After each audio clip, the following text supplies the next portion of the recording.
Welcome back to Our Blessed Shed Shipyard. It's an honor to bring this next interview to you. This is the one and only Mike with Wandering Iron. Don't forget to like and subscribe and comment.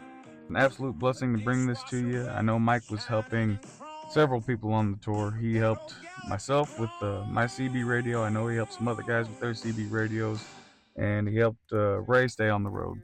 So God bless Mike. Check him out, and let's get into this interview.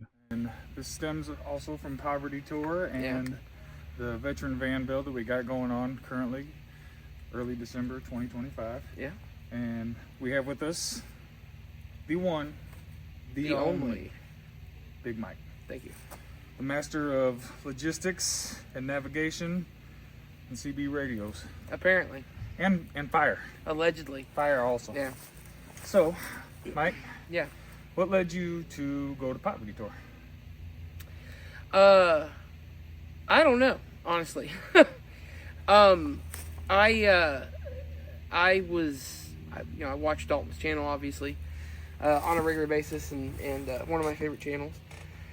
And I just bought a van, and I thought it was going to be a great trip as far as having a van was concerned.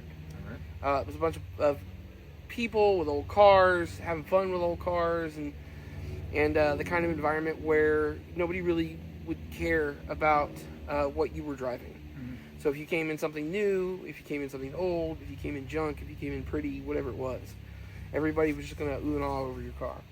And I thought that was going to be an environment that I wanted to be a part of.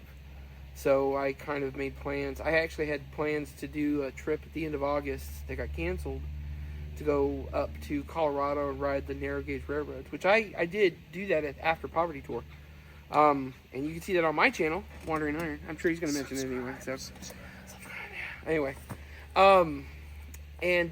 but that ended up getting canceled.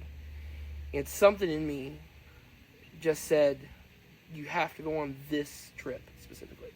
Well, Providence yeah. This trip specifically will be the trip of a lifetime. And if you miss out on this trip, you're going to regret it. And so I struggled and scrimped and saved better than I ever have, in all honesty. Built a bed in the back of the van and did my best to penny pinch on the trip as much as possible and took off.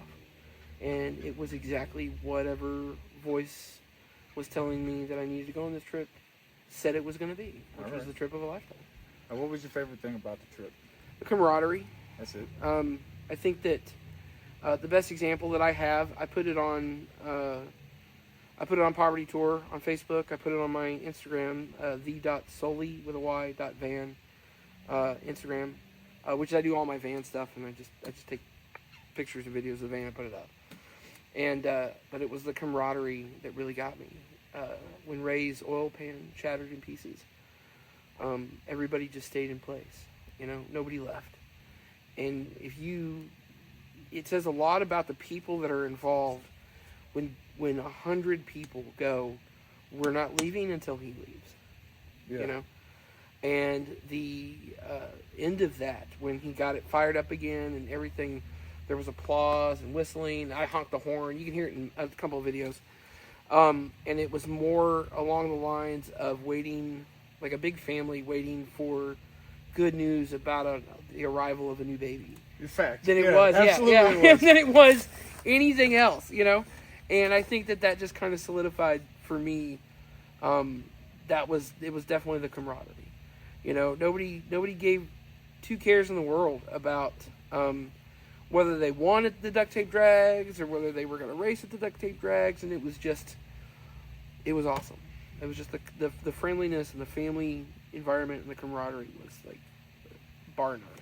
Yeah, like I was talking with Gunther, he said the amount of trust built in 5 days between so many people that you don't have to worry about somebody kicking you in the back or anything crazy like that. Everybody was there to help everybody else make the goal. But and that was what it was. I mean, even the first day, Ray broke down.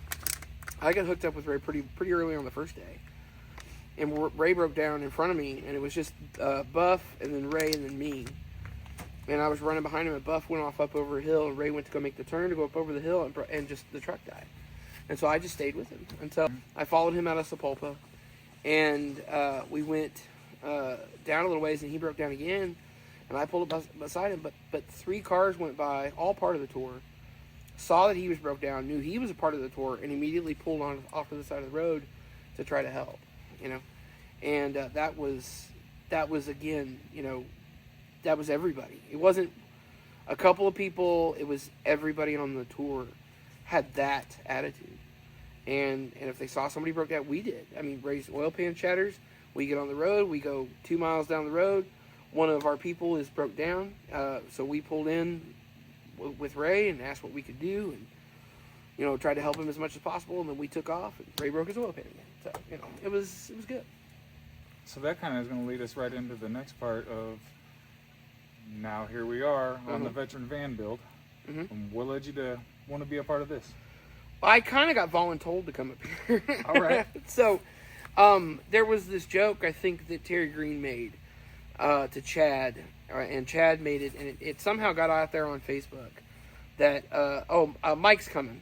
And I was just like, am I? And Terry said something about, like, well, of course you have to come. You're the van guy. That's it. And it's kind of testimony if I say the next part. I've had it, yeah. Okay, Let's hear it. All right. I didn't know if you wanted it in your YouTube video. Oh, absolutely. Give him the glory that's his, man. Let's Okay, hear it. so I quit my job. I decided to quit on the way back home from Chama. Okay. The truck had become a place of darkness and not light.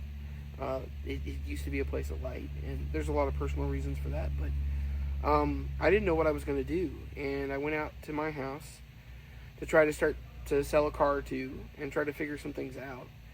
And I opened up an envelope to find a check for $1,100 just out of the blue from the government that had taken a company that had stolen some money from me to task. But they had frauded a lot of people, and the government had stepped in and said, this isn't right, and here's some money, here's your money back. And was not expecting that. Nobody contacted me. I just, all of a sudden I had a check, and so I cashed that, and that was when I knew I'd be able to make it. And so I texted Terry that Monday, and I said, hey, I can come. He said, okay, and that was how I ended up here. So, and it felt like something I needed to do, and it's turning into something that I needed to do. Right on. So, now you said you went on a train trip in after Poverty Tour. Then tell me about this pit stop right here when you got into St. Louis. Something to do with some trains. Oh yeah, I'm a train nerd. So I'm a car nerd and a train nerd. And the joke that goes around in society now is, you tiz them out on stuff, which is talking about autism, Okay.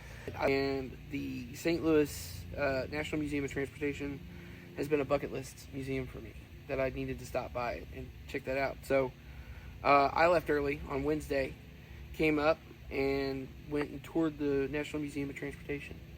Right on. And got to see some stuff that I had wanted to see for quite some time. Which bucket list items for me, being a train nerd. I did a bunch of YouTube shorts, which will be out on my channel, Wandering Iron. See how I'm trying to sell myself at this point, Yeah, whatever he says. Yeah.